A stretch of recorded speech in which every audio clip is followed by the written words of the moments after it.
started. If you could please stand, Commissioner Hurley is going to give our invocation back. One of us can.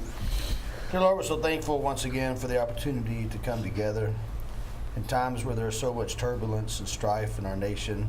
The fact that we live in a community that can work together for the purpose of us all is something we're very thankful for. We ask for your guidance and your wisdom in all the decisions that we make tonight that will continue to better our community and the lives of all of us who live here. We're thankful for all of our first responders and our military and ask your continued hand upon them for their safety. We ask all these things in the wonderful name of Jesus Christ. Amen. Amen. I pledge allegiance to the flag of the United States of America and to the republic for which it stands, one nation, under God, indivisible, with liberty and justice for all. I believe we have a presentation tonight, and then also we are going to be removing public hearing and non-routine items 5B through G, which will be on our November 13th agenda item. So I believe we have Monica Rankin, who's a nurse in college. Yes. Hi, I'm from Beacon College. I'm not really representing them. This is a project that I wanted to talk to you about. For months I've been working on the safety around the school for students crossing. A lot of our students are mobility impaired, vision impaired, along with other citizens that I've seen around the library. We've pointed out Lexi here is mobility, and Courtly has vision issues, so it's hard for them to see when the cars are. I've handed out handouts, and on the first page it shows what daylighting is. That would be my suggestion. Daylighting is just saving that one upfront parking spot closest to the intersection so that cars can see when they come out. Lexi being so low to the ground, that when the cars park there, they can't see her head yet until she's into traffic. And on September 19th, she was hit by a car. She was thrown off of her scooter, seat was detached and everything. So it was pretty traumatic for her. I know that there's been talk about painting the lines to make them more obvious. I would like to see that on the first page. There's also, Lexi's dad sent me the sign that they can push the button and the lights will flash to let, other than a stop light, this may be a way to, alert the drivers to the fact that someone's going to cross it they might not be able to see. The other pictures are just pictures I took of the traffic and stuff. Certain people park out further toward the lane of traffic, so it blocks her even more. And then in front of Elk and Main Street, there's a bush that you can't see the kids when they go to walk out and cross the streets there. So they're just little things. It's 3 parking spaces is what I'm talking about, just for the daytime, so that the kids can be seen safely. We have quite a few of them that are quite small in stature. Others are quite big, but we need to look out for their safety too. Okay. Thank you for your time. All right, thank you.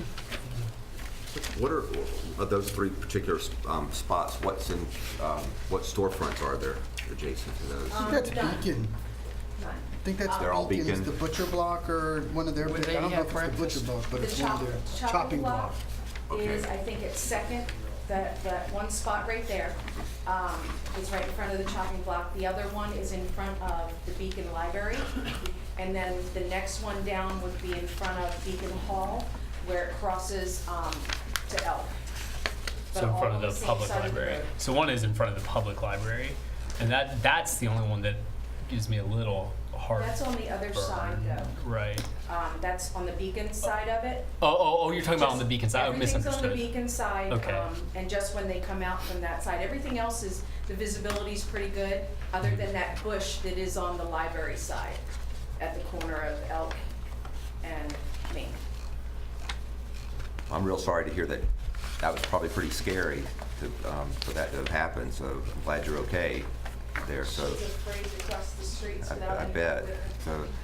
So is it just another just thinking? What about those mirrors that are put up? I know they do those more like on a corner situation, so you can see a reflection of someone? Is there a way that could be done rather than to eliminate parking places, that you could set up, that there'd be a mirror that could? These are the things that that I came up with. Anything that would help would be greatly appreciated, you know, to Yeah. make them feel safer. Yeah, I would like to see if the chief would look into this out, see if he can get her recommendation and see if there's any other ways we can make it safe without eliminating parking spaces. We might need a light there. Yeah. I mean, with an There's so actual much, crosswalk, you know, because when Once I they drive push through the button, there the and light it's, changes. It's hard. yeah. It's hard. Yeah, people just There's- kind of walk on the road too. It's hard. But I'll say, pedestrian wise, that one's an issue, but there's other parking places around town. Over on the corner of 6th and Magnolia, so that would be the southwest parking space there. I can't, when I pull off out of 6th Street onto Magnolia, I can't see cars, and people are just speeding through there, and so very often it's like, they're honking their horn, and I'm like, you're going fast, and I couldn't see you anyway. So, so I think there's a couple of those. Third side Street's a issues. bad one too. Yeah, Third Street. Where the residencies are, the Rap Hall and the Villages, that street, they come flying down it. Not so much going up, but coming down, they're really fast. That needs a sign or something if possible, but I was more focused on the front row right now to get her feeling better going to classes. So, thank you for your time. Thank you. Okay, so we will move into the consent agenda. Routine items are placed on the consent agenda to expedite the meeting. If commissioner or staff wish to discuss any item, the procedure is as follows. 1, pull the item from the consent agenda. 2, vote on remaining items with 1 roll call vote. 3, discuss each pulled item and vote by roll call. Do we have any items that need to be pulled tonight? None for me. None, thank you. No, ma'am. No, sir. I'd just like to congratulate staff on 4C3. Instead of knocking it down, we actually got a tenant going in. So Yeah. Congratulations. Okay, so we get a motion to approve the consent agenda? Move to approve is Second. Any discussion from the commission? Discussion from the public? Roll call? Commissioner Bone, Yes. Commissioner Christian, yes. Commissioner Hurley, yes. Commissioner Dennison, Yes. Mayor Roebuck. Yes. Okay, so on to public hearings and non-routine items. The first one is 5A. I'll introduce and ask to be read by title only, please. An ordinance of the City of Leesburg, Florida, relating to a non-exclusive water use franchise, amending Ordinance 2018-2 and providing for an effective date. Move for approval. Second. Discussion. Discussion from the public? Roll call? Commissioner Christian, Yes. Commissioner Hurley, Yes. Commissioner Dennison, Yes. Commissioner Bone, Yes. Mayor Roebuck. Yes. And so now on to 5H, as B through G will be on our November 13th agenda. I'll introduce and ask to be read by title only, please. Resolution of the City Commission of the City of Leesburg, Florida, authorizing the mayor and city clerk to execute a land purchase agreement for 932 East Main Street, Leesburg, Florida, and providing an effective date. Move for approval. Second. Discussion? Yes. First of all, I think it's an excellent idea combining all the departments into one like this. But I'd like to know, have we gotten an appraisal on this building yet? Not yet. It's part of the agreement. It's a contingency that the Okay. purchase price appraises. Good, okay, that's all I needed to know, thank you. What would be the plan for the current locations? So- There's 3 locations or 3 divisions that we would like to move into this facility. The first one is the water division. The water division right now is off of 6th Street, across the street from those lots that the commission looked at purchasing for parking. The plan there would be to demolish that building and then have that existing public property open up for parking improvements. In addition to that, we also kind of need to clean up our mess over there. Public Works has a bunch of facilities there with water treatment plant and storage stuff and these type of things. So I think if we make a concerted attempt to clean up and relocate those operations, I think downtown will be more attractive and will open up parking without spending considerable amounts of money by utilizing the property we have. The second location is the sewer group. The sewer group has really a terrible facility out at the 470 property, and that actually goes away because that's part of the village's sale. The third group is the grounds maintenance group, which is the little facility that's over here with that Hill Street over right off of 441, kind of behind Catrali and the substation. I think that to have that building, that's another building that's not in very good repair. So to have that knocked down, you at least open up areas maybe for future storage, different type of facility. I think you have property that's vacant that the city owns that's close to downtown that perhaps we can have a different use for. My comments are text Al, and it's been in the middle of the CDC's redevelopment area. Housing's there, redevelopment is happening. CDC was in contact, so I asked Al, the city commission would have the staff work with the CDC development committee to create something so we don't have one junkyard going to another junkyard. We do something, especially coming down the corridor of Main Street. Nice fencing, nice landscaping coming up. I think that's East Street on the corner where you got people's houses, that we don't create an eyesore. I know it's already kind of bad now, but city's own, of course, we should be held to a higher standard. So I would make sure we don't try to lowball and just do something to keep people there, but actually create another destination. People coming down Main Street, they actually a nice facility that they don't see the building, they see the nice landscaping kind of path. So I think DC and I are totally on the same page as that. You'll note in the budget, we have the $750,000 purchase of the facility, and then we have about $250,000 included for site renovation and other demolition and those type of work. Fencing was one of those things that we talked about. Across the street is a prime example of that. Catrali has a parking lot now that has similar fencing to what the city's done with some of our brick columns and iron rod. Right. I want to say the lot next door to the east, across the street from MetroSteel, is part of this purchase, which would actually we would use as the city parking lot and other public parking, and we would continue that fence. So part of the concept is to get that facility looking attractive. Keep it centralized too for public works, clean up some of our other messes, and make sure this one stays in good repair. If I can, how long has this property been for sale? A couple years, couple of 3 years. Yeah, that's when they One of the moved first there. things we did, Public Works contacted me, and then Dan Tatros, the real estate agent who's representing the buyers, and Mike had worked with Dan a little bit on other entities who were interested. And I'm gonna say it got a little bit of action over the last 3 years. I don't think Dan would say that it was lighting the roof on fire. But the first thing after Public Works approached me to do this was I wanted to make sure that we weren't interfering in any private, a private sale, to keep the property industry and keep it on the tax rolls. And Dan felt like it wasn't getting a lot of action. I think that's. So let me, go ahead, Dan. The one comment I was going to make is we were trying to lease it a lot harder. He wasn't coming. This is the most he's come off his sale price at all. It probably would have been sold if it had come off his sale price before.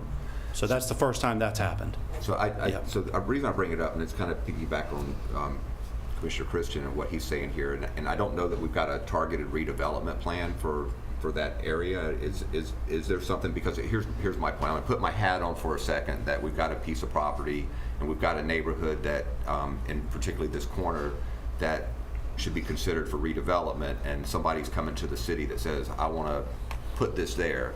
Are we, by us being the actual occupant, I want to put our bias aside to move over here for a second, and is this a piece of property that rather than continue to be used as a heavy commercial, or as it has been, is it something that as a city that we should look at and say, this is, and not that we can make the owner do that, but should it be directed more towards redevelopment? Than if we become an occupant, we're not going out of business, hopefully, anytime soon. So this is going to be a long-term occupancy of that corner of Main Street there. So that's just some thought about that. And I put my other hat on because Dan and I, we've talked to even the owner of Metro Silver, they were there trying to expand as far as laying the CDC on the Floyd Lane, trying to go across Main Street. I think one of the problems is it looks like a big piece, but you got Catrali to your left, and it's just really hard for anybody to come in to develop. The city, I think, even though it comes up as tax road, I think they're probably a better user, more friendlier user than, say, another industrial site coming there. I think it'll create even more of a problematic approach to the neighborhood. I would think that also that, if we buy it, we're going to clean it up immediately. It's just going to look good. And if I think realistically that area has a ways to go with some other properties to develop. If it were to come along and in 10 years that there's a demand for a different type of development, then I think the city should look at it and say, maybe we can have a warehouse somewhere else, just like we're doing now, where it doesn't make sense to have a warehouse downtown. But this is like $17 a foot, and we'd probably spend about close to $100 if we were going to build a facility. So, Okay. Just a thought. but it's a good point. So I know we got some pockets around Leesburg where it's just surprising that there's a heavy commercial or industrial use, and like, why is this there? And so it's Catrali to your left. Yeah. I don't think they're going anywhere soon. Hope not. A real problem then. Okay. Any other comments? Comments from the public? Roll call. Commissioner Hurley, Yes. Commissioner Dennison, Yes. Commissioner Bowen, yes. Commissioner Christian, Yes. Mayor Roebuck. Yes. We got through this agenda. Okay, on to 5I, which is just an agenda memo. So Al, if you want to... Yeah, I actually, Commissioner, I took the liberty to put this item back on, and it's to reconsider some of the design criteria that we had put into the community building. As you know, in your packets, I think I put together a good synopsis on where we were headed. At the last meeting, we essentially moved from the original design of the community center to a modified design, which is kind of picture in your package. You have original concept and current concept.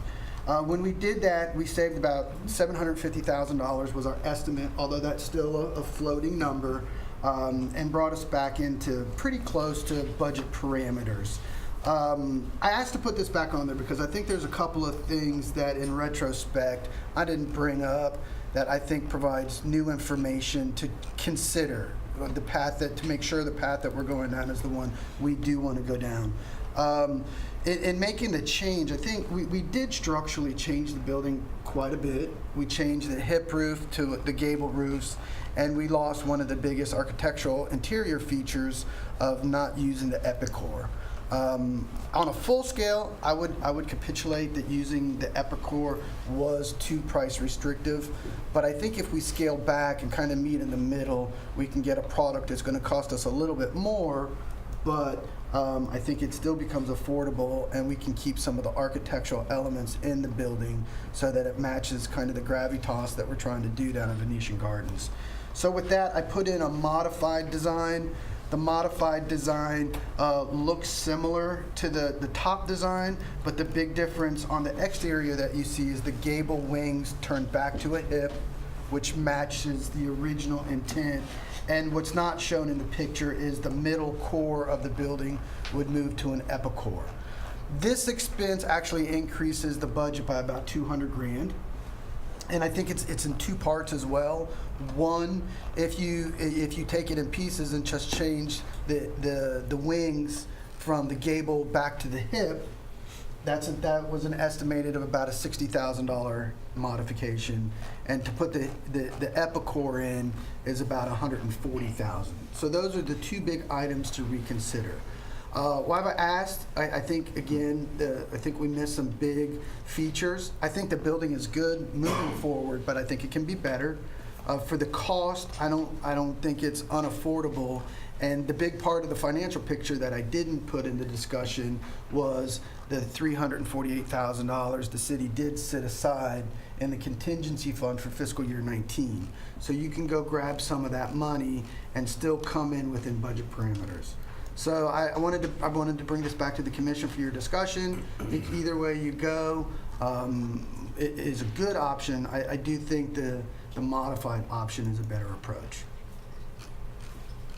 Well, I appreciate that. I mean, you know, it was a hard pill to swallow, I think, for the commission as a whole, for the $750,000 that we were looking at originally. But if we can do the modified, keep the my big deal was, I mean, I absolutely love the hip roofs. I think it fits in more with what we're doing. But, you know, as me and Commissioner Bone were talking about the last meeting, when you come inside, seeing the exposed beams and the Epicor going down there, I think that's just going to be a difference in the wow factor or no wow factor. So, you know, if we've got 360 set aside, we can take 200 of that and do this compromise, put the hip back and have a moderate amount of the Epicor and the exposed beams. I mean, that's, to me, that's a win-win. Go ahead. Well, I was going to say, first, as far as the money that we haven't, we've got sitting there we haven't budgeted yet, I mean, I think there are still some good things that do with that. I would really like to see us do the residential matching grants, for example, with that money to help improve some of our neighborhoods and corridors that we have. I would do as much. I'd put the beams back in there and everything on this building, and not necessarily everything, but I would want to go with a more full look of what we had originally on the building. And you know, and if we're just don't want to take the money out of reserves that we have to pay for it, which we could do, and we want to put it back, then take it out of reserves and pay it back over 5 years or something. I think that, you know, we're going to have the the revenue to be able to do that with the villages coming, and I just think that this building, the cost that we're talking about is a small fraction of what our overall cost is for Venetian Gardens and what we're doing there. And this building is going to, it's going to be a major feature in selling Leesburg. And I know that we talked about, well, these events aren't going to be that big or whatever. They're not going to be paying a lot to use it. Well, then why are we building that kind of a facility in the first place? But so if we're going to do it, then do it right with the vision of what we want to come to Leesburg, the events that we want to have there, not to exclude the things that are happening there now, but for those things that we want to come. And you do it now, because 30 years down the road, somebody's going to be sitting there looking at it and saying, well, this, doesn't have quite the look that we would want it to have. So I would just do as much as possible. I'd put the beams back in there and pay for it. If we've got to pay the reserves back, pay it back out, or pay reserves back, and pay it back over 5 years. But do it right. Leave the money that we have unbudgeted or unallocated at this point in the budget for some of these other ideas that we had.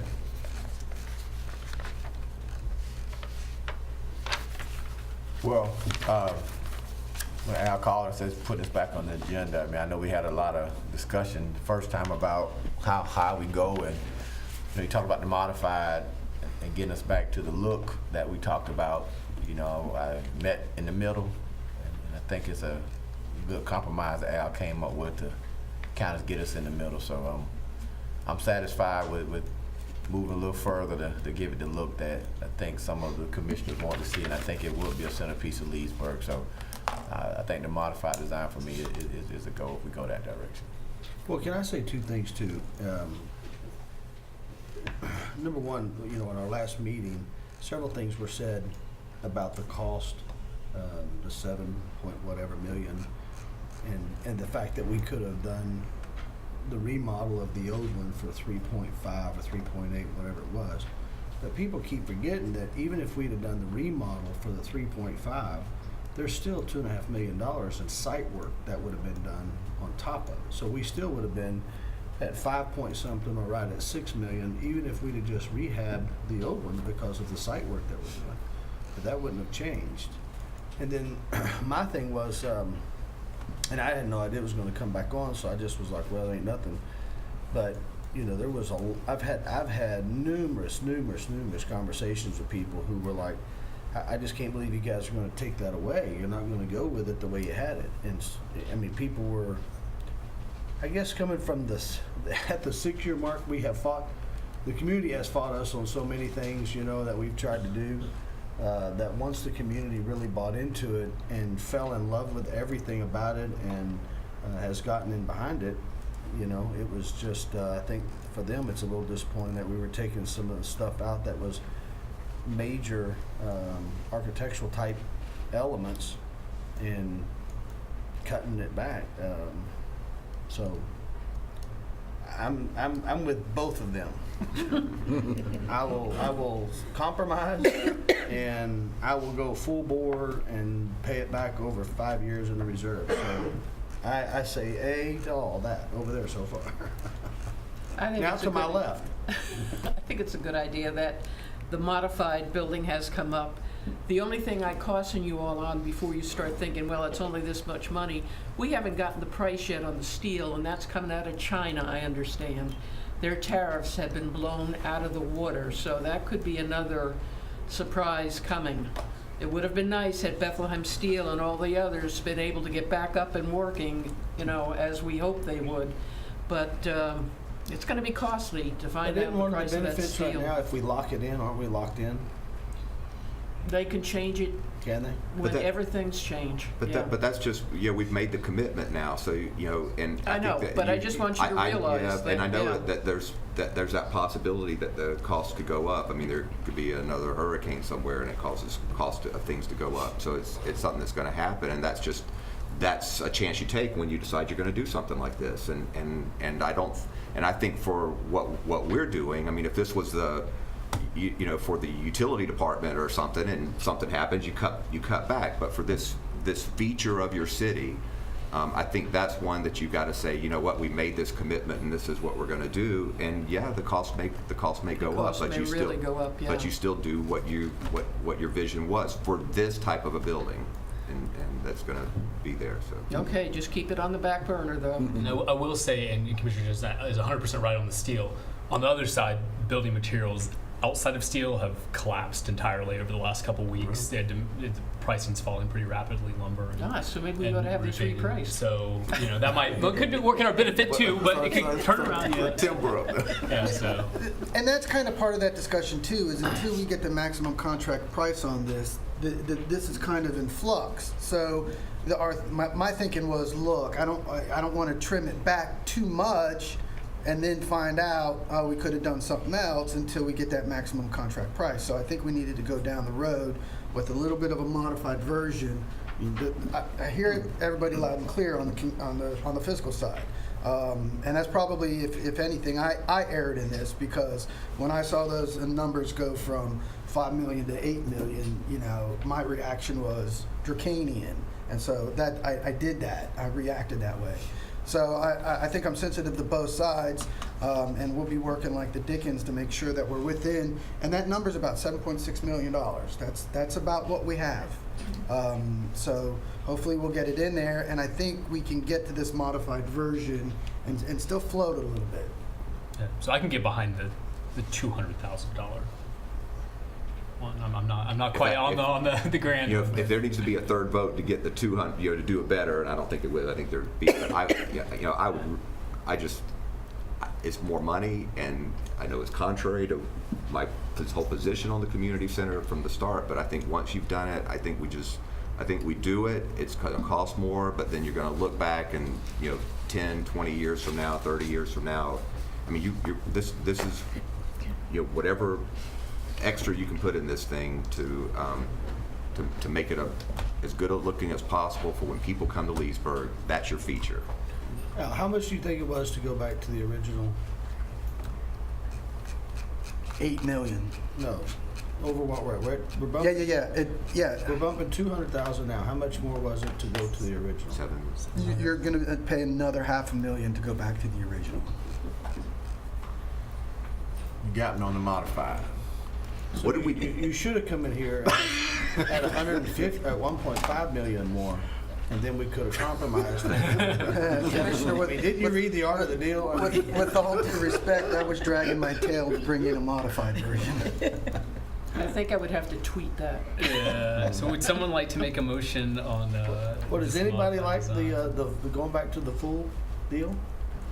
I think the modified is fine. Yeah, I like the full deal. So I think we just spread it out Dan, over you like over full time. bills? Do not. We already had that vote. Hey, I'm open to options, people. Options. Well, actually, I make we a haven't motion. named the community building yet. So if you $500,000. That's all it takes. You got one vote. Can I make a call? Call a friend? Well, I'll make a motion that we go to the modified version of the community center. Second. Are we allowed to come back 2 weeks from now and ask for another 200? July 4th, they gonna be. You know, I don't want to keep bringing this back. I want to make sure that we get this puzzle correct. Yeah. And so where we're at now is, I can tell you this, DC and I will be fighting with George tomorrow on what another change order on the structural thing is going to be. We'll try to keep that minimum. My guess is we'll probably see another bill from George for around 10 grand. So that makes us, we spend about 35,000 to save $500,000 and get the project back to where we want, which I think is reasonable. I won't say that publicly because we got to beat up on George because we stopped George and I'm going to say, and this is, and I'll keep going. So if George is listening, you know, we put 25 grand in that you guys approved yesterday to go back to the Draconian's design.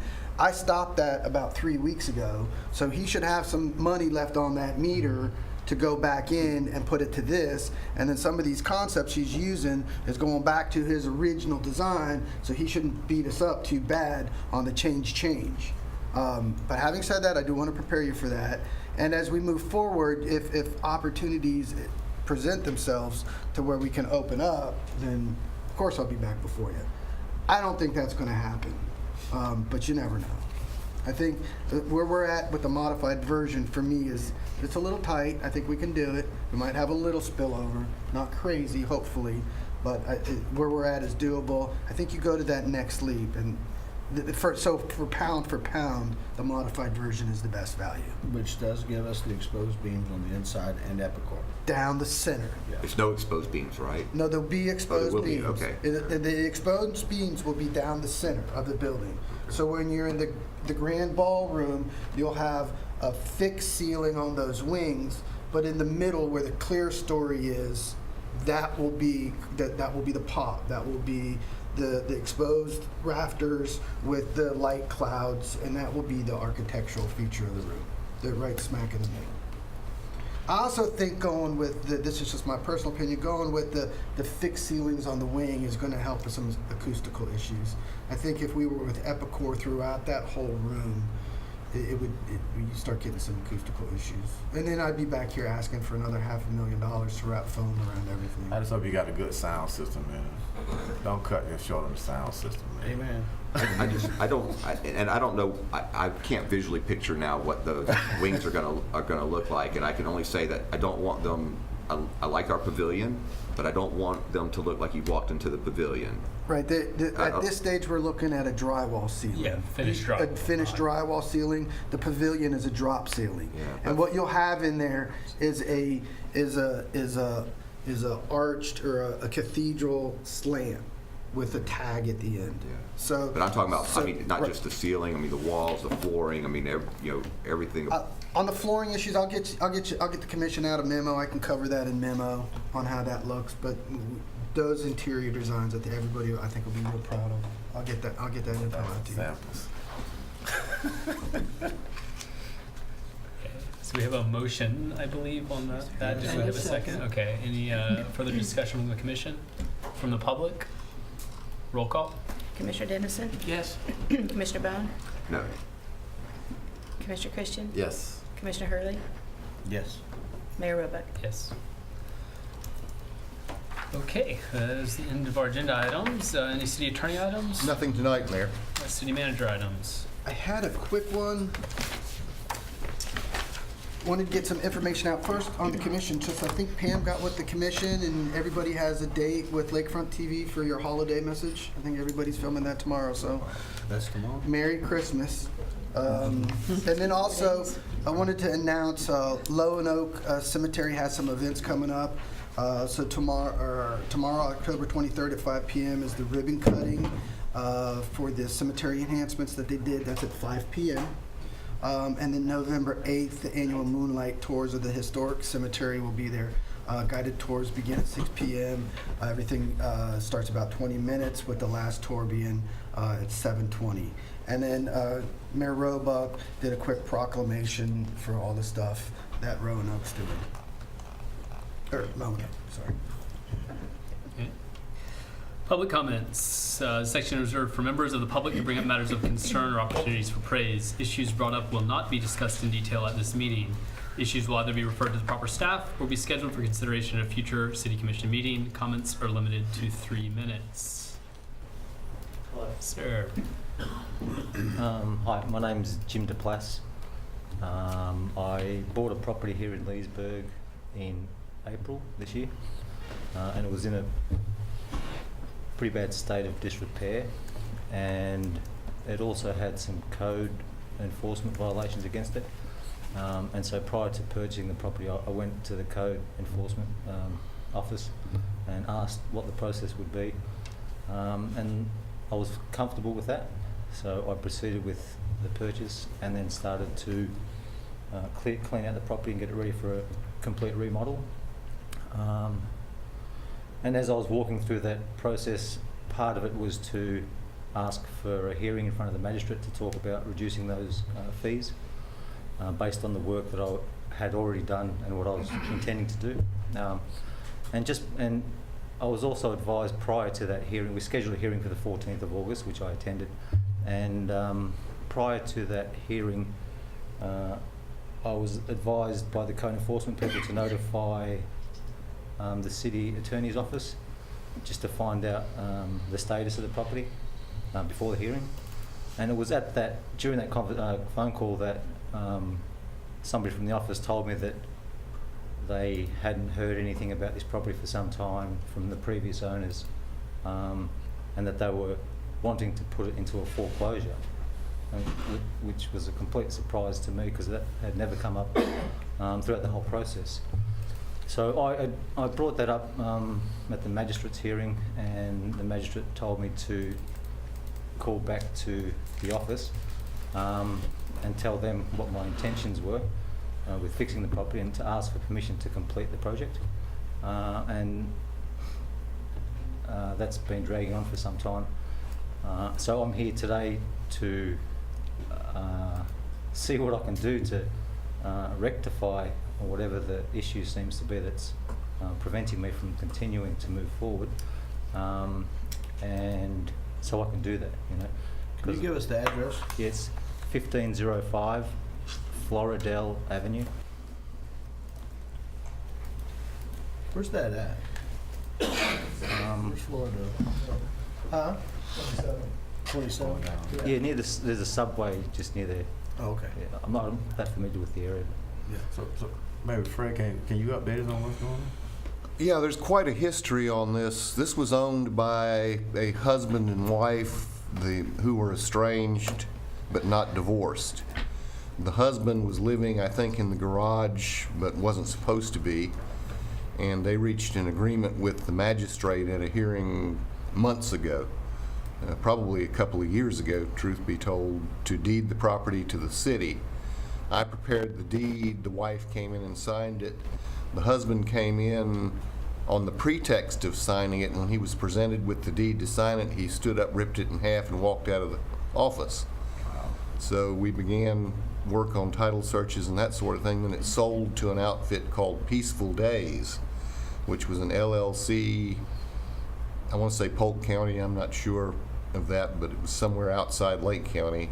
And we had a heck of a time finding them for service of process. We actually filed the foreclosure quite a while back, recorded a lis pendens, which imparts knowledge to people who get a title search that, hey, there's a foreclosure out here, be aware of it.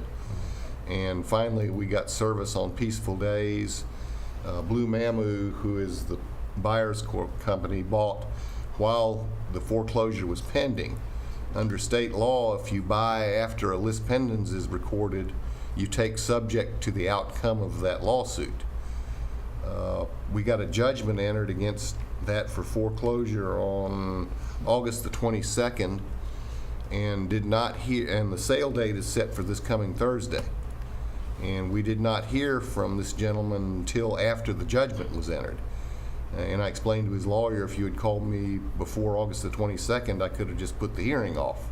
But now that we've got a judgment entered, we've got a sale date set, and I don't feel comfortable putting that off again, given the history of this, without some buy-in from my client. And I went to Al with it, and he said, well, he's not comfortable with it either, which is why it's here in front of you. But I've got to get some sort of decision. Do we put it off so he can get his work done? And we've got literally tomorrow to file that so I can get an order entered postponing the sale. I think you wanted 90 days, if I'm correct? Yeah. And the fine amount right now is $93,000. So it's one of those fines that's out of proportion to what the property's worth. Well, I'm just gonna say we had a similar situation, not as complicated as this, but we had one on the boulevard, and this commission basically said we could reduce you $4,000 or $5,000 out of $100,000. So I don't know how we're gonna rectify or justify doing something different. That's why it's here with you. Well, I'm consistent with what we did last time with Mr. Jones, who was a lifelong Leesburg resident, and we basically took the approach that, you know, we're not gonna reduce your fine, but I think $5,000 or $10,000, even though he had to sell the Holiday Marine. So. Yeah, the only distinguishing factor I can think of there is that his sale was going to generate enough to pay that amount. And this gentleman's rehabbing, he claims to be into it for $40,000 or $50,000 already in acquisition and rehab costs. Yeah, I paid $60,000 for the property, and I've spent another $15,000 just getting it cleaned up, ready for a remodel.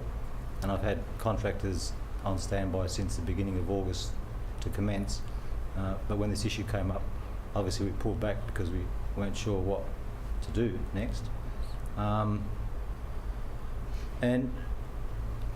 with the code enforcement fines accruing, when I went in to speak to the code enforcement people prior to purchasing the property, it was at about $60,000 at that time. And Kristen Scott, the lady down there, said that if I decide to buy the property, because again there was no mention of a foreclosure until after, until prior to the hearing with the magistrate on the 14th of August, where I was actually told to contact the office. But when I went to meet and speak about the issue, the first thing that was told to me that I needed to do was to, once I purchased the property, to come back to the code enforcement people and tell them that I purchased the property so that they could, said to me that they would stop the fines or the fees to continue to accrue. And so they continue to accrue, obviously, because now it's a lot higher than that. So I'm not sure if I have misunderstood the process, but there seems to be a lot of miscommunication along the way. And I had nothing to do with the previous scenario. I just saw this property as one amongst others in Leesburg that we want to improve. So can I ask you a quick question? So when you purchased it, you didn't do a title search when you purchased this property? Yeah, we did. And So there was a list pendants about the code enforcement fines, but there was nothing about a foreclosure. Now, the list pendants is the notice of Right. foreclosure if you had looked at it. Right. And that was my concern. If you're paying $60,000 for a property and you do a title search, it's going to bring up the list pendants, which means it's in foreclosure. Then if you went to code enforcement, dealing with code enforcement, what they normally tell you, before you can get a reduction, the house has to be fixed.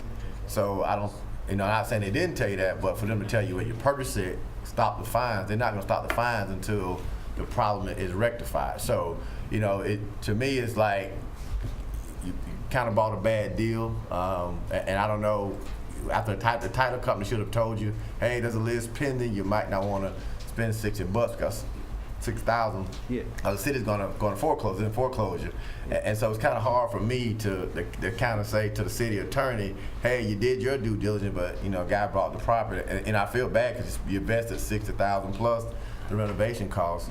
But it's just kind of hard that anybody who comes in who makes a bad decision, we have to go against all the rules and regulations the city has. Sure, I totally respect that. Where it became confusing, I believe, is I went to the code enforcement people to investigate, because this is a new process for me. It's not something I've done before, So I actually went there thinking I was taking the right steps in the due diligence process, before spending any money. And the way that it was explained to me was that, yes, there are some outstanding code violations that we can consider for reduction once you do some work on the property to improve it and bring your receipts in. So that's what I started to do, yeah. And then it wasn't until I went back to the code enforcement office and said, look, I've done this much, we've cleaned it out, we're ready to go to the next step. What is the next step? And the next step was to set a hearing to talk to the magistrate. And it was at that time when this issue about a foreclosure came up for the first time. You know, I would never have proceeded with the purchase had I known it was in that situation beforehand. You know. But that's what they're explaining, is that before you closed, the foreclosure had been filed. It was in No, your. it wasn't. Not before I closed. Because he bought it in April, we didn't do it. But there was a till list August. pendants of record at that time, right? Yes. So there was a list pendants of record when you bought the property, so you missed it. Yeah, I mean, for me, and you brought up the Jones case, if I were treated it the same way, and I'm not the code enforcement magistrate, so I can't, but it would be that we should have got that $60,000. And not the property owner. The property owner should not have gotten that money. Right. The prior one. right, The prior right, one, because the right. prior Yeah, one was yeah, being yeah. rewarded for not doing anything and letting it maintain. And then at that point we would have been able to and the magistrate would have been saying, well, okay, you know, maybe we'll reduce it from 90 to 60. So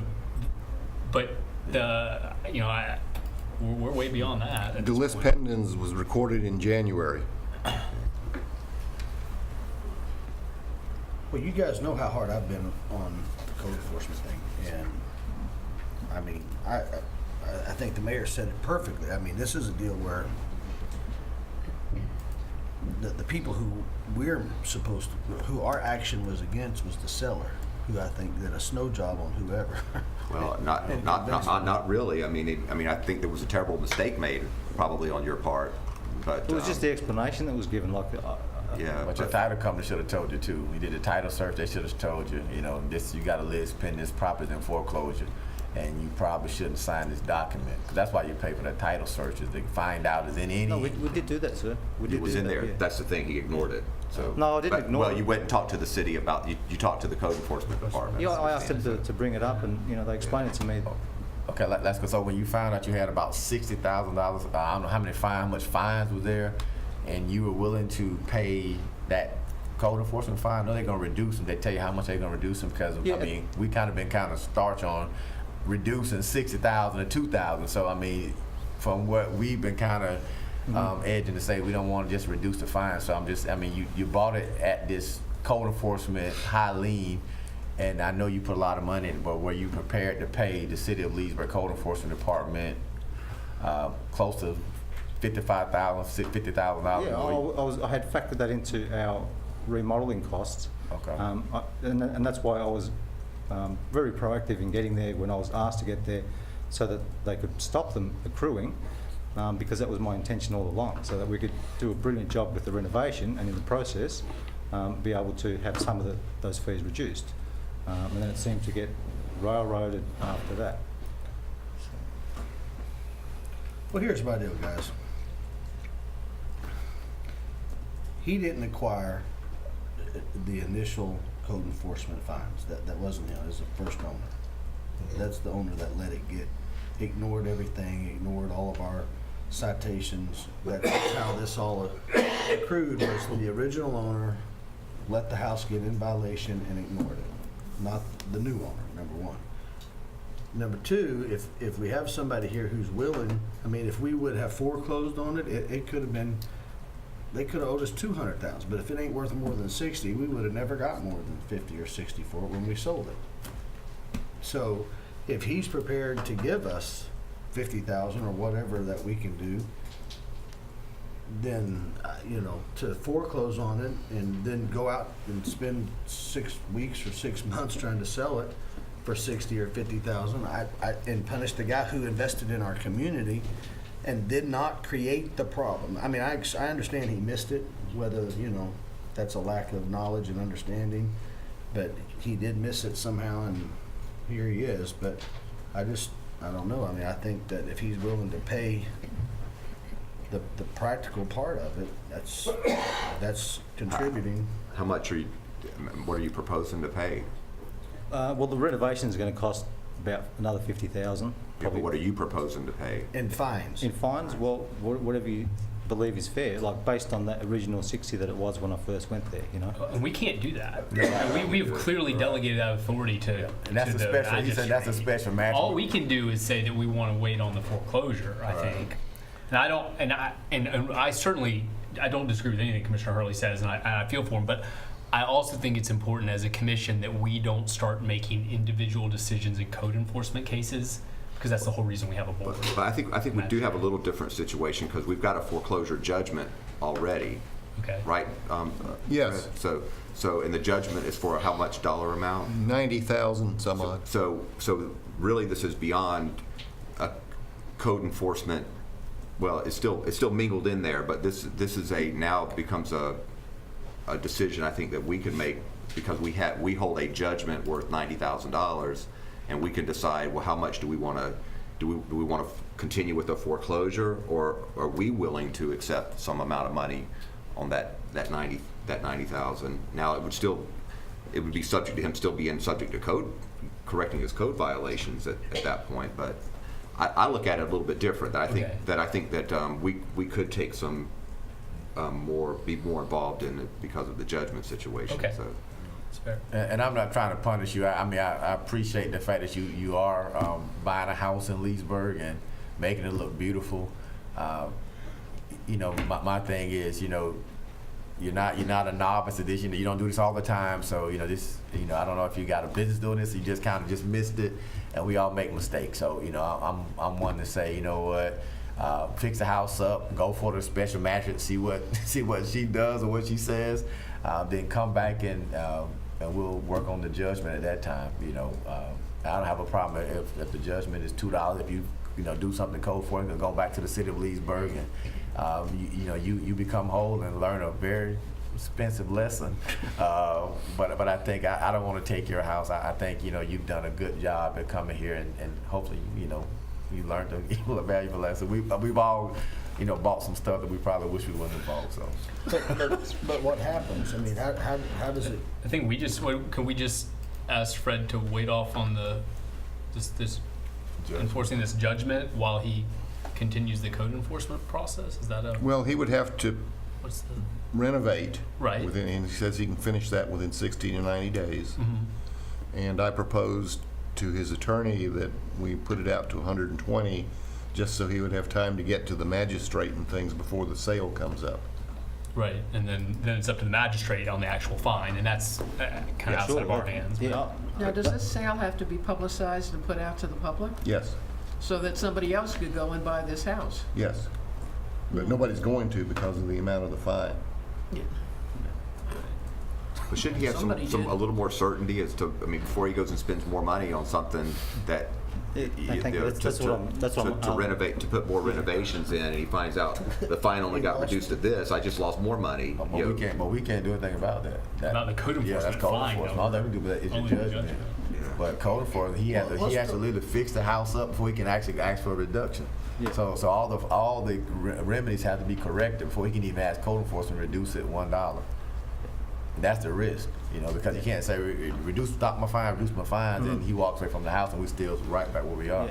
Yeah. Thank you for saying that. That's really what I'm asking is just more time to be able to complete what I wanted to do with the project, and then we can all take a second look at it. And I'm happy to go through and jump through the hoops that are necessary to make it a win for everybody. So because I do like the area, and it's an area that I've spent a lot of time evaluating, and so we want to. And I've also introduced a friend of mine from Australia who wants to come over here and invest some money, and this is the pocket of Central Florida that we've selected. So we put a lot of thought into why we're here. We just didn't happen upon it by accident. Well, I'd like to clear something. I don't mind us hinting and saying stuff, but I think unless I'm absolutely 100% wrong, we do have a little sway with the magistrate. Well, we could pick a new one. That's, No, we've went down. I mean, that's like, that's our authority. We is learned that last to time. pick or with- not. No, I'm not but what- suggesting that, so don't. No, but what I'm saying is when we were having problems, somehow magically we made calls and things got corrected to the order in which we as a commission wanted things to go. So it's not like it's just out of our hands. I mean, directionally, that we wanted to be more stiff. I don't think we can say on a specific case, do this. Oh, but we can ask them to look at it. I don't know. Y'all figure it out. Y'all can be the good or the bad guys. Well, I mean, and Commissioner, I don't know if you remember when Mr. Jones came in about Holly Marine. That's kind of we couldn't tell the special magistrate, hey, No. reduce him. She went back before her, and basically, I think he had the deal. I think she reduced it like $85,000, something like that. But I think Fred we couldn't tell her, hey, you got to do this or you can't do it. She's kind of independent from the city council. Okay. Well, that's what I was trying to figure out. It takes direction. I think if we go forward saying, don't enforce this judgment while he cleans it up, we are saying that we would like to see this True. resolved. True. I think that's accurate. But we don't want to mess up the program because she's been doing good. Absolutely. And I'm happy with how things are Yes, going. well. Just hurry up and get it done. I'm ready to go, man. I've been ready for a couple So of at months. the end of the day, what it really boils down to, just so you're clear when you walk out of here, Yeah. you have the option to leave here and complete the project investing more money with the risk that the fines may not be reduced. Look up. You have a option to leave here and not do nothing, cross your hands, say it's stunk, and walk away, or you have the option to hopefully finish the project and have the fines reduced. Okay. Are you, Yep. so you understand where Yes. we're at, so you Yeah. don't come back and go, hey man, I had no idea. No. Just trying to give you a heads up so you No, understand the I process. appreciate the clarity. Like I'm crystal clear on it. And in saying that, I've come this far into it, and I want to continue with it. I'm very optimistic about the end result, and put my attention on the next one. Well, the next one, if we have a lien against it, wait till we foreclose on it. Let me know prior to Buy it that. at the sale. Don't buy it and pay it off again. Well, that's the other thing too. Like these foreclosure sales might be a good place for me to find another deal. I don't know. So, Fred, do you have enough Yes. direction? Yeah, I'll file a motion All right. tomorrow to put it off All right. 120 days. Okay, thank you. Thank you very much. What do I need to do? Do I need to get anything in writing to formalise what we just spoke about? Or? The attorney just did it on public record. Yeah, You're he's going to golden. file a motion. Thank you very much. Get that hammer, man. Appreciate your help. All right. Thank you very much. Any other comments from public? Sir? Alan with BHI. I just wanted to say thank you for the approved amendment to our lease and the approved consolidated minerals lease as well at the airport. We think that's going to be a good fit. We And- approved something for you? And then also appreciate the cleaning up the lift station 35. Thank you. Any comments? Don? You asleep over there? You ain't said nothing all night. Well, you want to know the truth? No. What you said and what y'all said, you can't understand. All The right. sound system in here is horrible. That's Al's fault. He Thank won't you. buy us a good one. Well, I want to speak with Alan when he does, because I got an idea. All right. Okay. Love you, Al. All right. Roll call. Commissioner Dennison? Yes, I brought up the last meeting what the status was on our TV station. Do we have any update? Yeah, we got that. I believe the RFPs came in, so we'll be reviewing those and getting you the Okay. recommendations and potential contracts to y'all here. When is that current contract up? December 8th. Okay. A question, when we build that restaurant, and we already did talk to the restaurant person in Venetian Gardens, we would like at least 2 seaplane tie-ups outside. I'm gonna Now, need he said it could be done, so, the restaurant guy did. Yeah. Okay, and from our experience too, we're gonna need to double check with the FAA and FDOT. I mean, at the end of the day, we ran into trouble with Could I them interject on the something existing on that? seaplane ramp. So That we should not put official seaplane dockage, but if the dock were at a height that a seaplane could dock at, it wouldn't be a problem because that's what everyone else in the world does. That's right, especially that one at Eden Beach. So it is not seaplane dockage. It is merely the correct height for these Right, seaplanes. because some boats are that same height. So. Okay, Well, this evening you approved the design for the sidewalk, or the sidewalks, the docks, so we'll talk with the engineer. thank you. Yes, I did see that. I was going to pull it, but, I figured you're on top of these things. I had the opportunity to go to an airport show last week down in Orlando, as did Mr. Rankin, and it was quite an eye-opener. First of all, it was huge. It was at the convention center. They took 2 whole buildings up. Very professional. One of the things that was done there's a lot of companies that make airline and avionic equipment and whatnot. I'd like to find out if the next couple we've got this year, which is in DeLand and Sebring, and then coming up next year, why we cannot have the airport have a booth at these to try to raise some business, or even to establish a incubator style thing like we've got for other businesses at the airport, because we would be able to bring in manufacturing companies. So I think it's an area that we're not really addressing, and I think we probably could do some real good in Leesburg with jobs and new companies. That's it for me, thank you. Commissioner Bone? Yeah, and just on that, I mean, that's a good idea. I think we have that, what's the tax, what do you call that?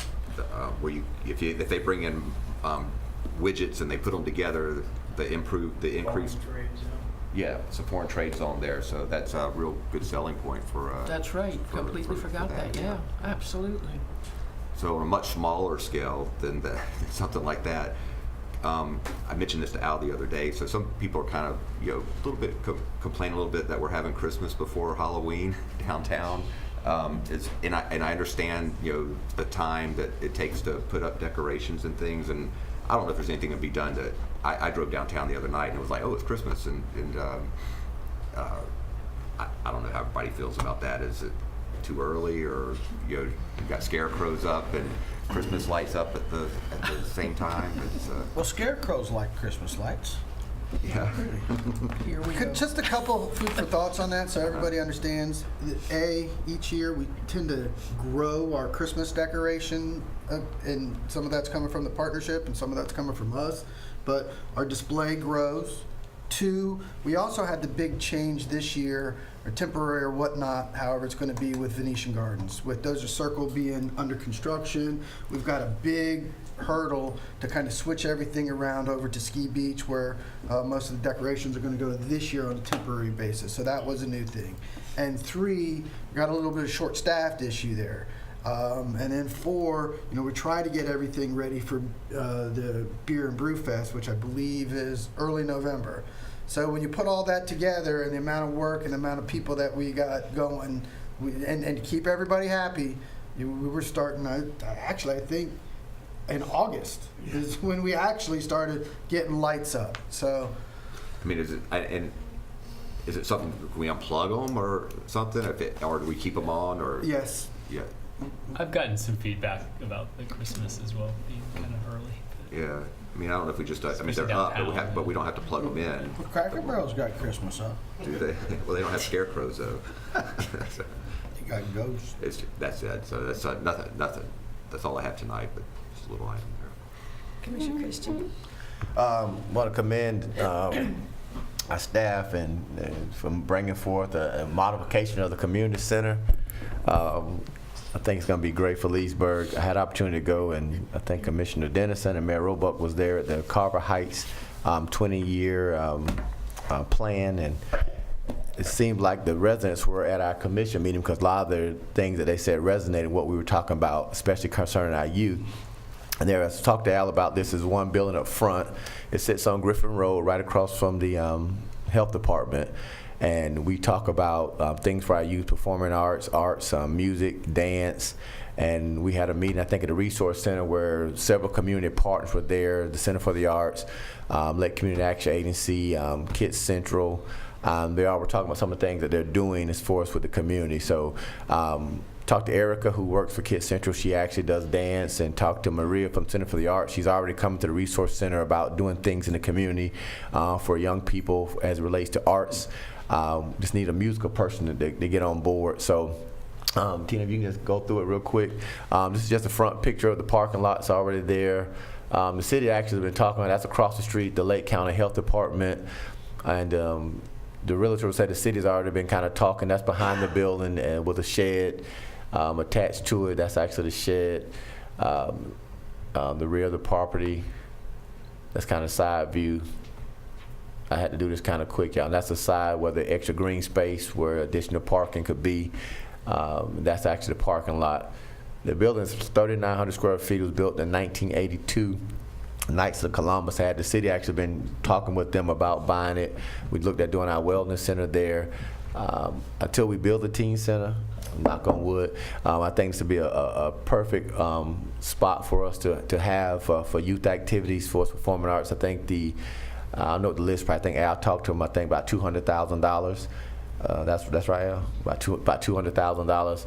I think it'll be a great investment for the city. We can use it for once the teen center is built for the younger kids, elementary, pre-middle school. Will be a great place for them to go. If the city had other uses for this facility, it butts right up to our electric department, who actually been looking at it for some time. I think it'd be a great opportunity. And we talk about the community center tonight. We did have, I think Commissioner Bones ready to go to the other $8 million mark, but I think it's some money left over he didn't spend tonight. So I think it'd be a great opportunity for us to purchase the building. And Wiley Hammer's back there from the West Leesburg CDC. He was at the meeting where the residents were really talking about doing something for the youth. And I said I think it would be a perfect gateway to get something started in our community. So hopefully the commission could buy into the city doing some more investigative work and bring something back to us for a vote on it. And that's all I have for tonight. I like the idea of taking a look at that. And it does have a full kitchen into it too, so I think I just would want to see some, like a plan on the programming a little bit, at least an outline of how that would work. Okay, I'll get with Travis then. What Travis said? Oh, that's Travis. Right, no, Travis. Let's work together, Travis. Put something together for the mayor. Commissioner Hurley? No, I echo Commissioner Christian on a job well done for staff. I appreciate them. As we know, Al's got the hardest job. He has to please 5 bosses, and so understanding that we were all kind of on a mix to be able to bring a compromise to us that we could get on board with. That's sort of a win for everybody. I think is appreciative, and so I appreciate your efforts on that as well. I put my code enforcement hat on today and went up and down the automobile row and got all the cars moved off the grass with threats, kicking and screaming. But I keep bringing this up because it's just becoming such an aggravation to me when they just turn the sidewalks into used car lots. So again, I'm reminding Dan and all the staff, everybody, please find us a method to be able to have some teeth to make these things permanent, because my favors wear down and they forget and we're back to square one. So code enforcement really needs some teeth and something that they can say, hey, we made it pretty for a reason, so get your cars out of there. And that's it for me, Ms. Handy. Mayor Robett? The Downtown Leesburg Business Association has their chili cook-off. That's Saturday, November 3rd downtown. So it's a great event every year. Encourage everyone to come out for that. And then, of course, early voting started today, runs through November 3rd. You can vote at the Leesburg Public Library from 10 a.m. to 6 p.m. until November 3rd. And, of course, Election Day. So make sure to read up on all the amendments, everything on the ballot, and make sure you go and make an informed decision and make your voice heard. Thanks. Isn't the Beast Feast this week?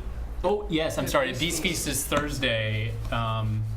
Is that still by the Morse House? Okay, yeah, it's Thursday afternoon. So you can get tickets from the Center for the Arts and probably anyone downtown. All right, meeting adjourned.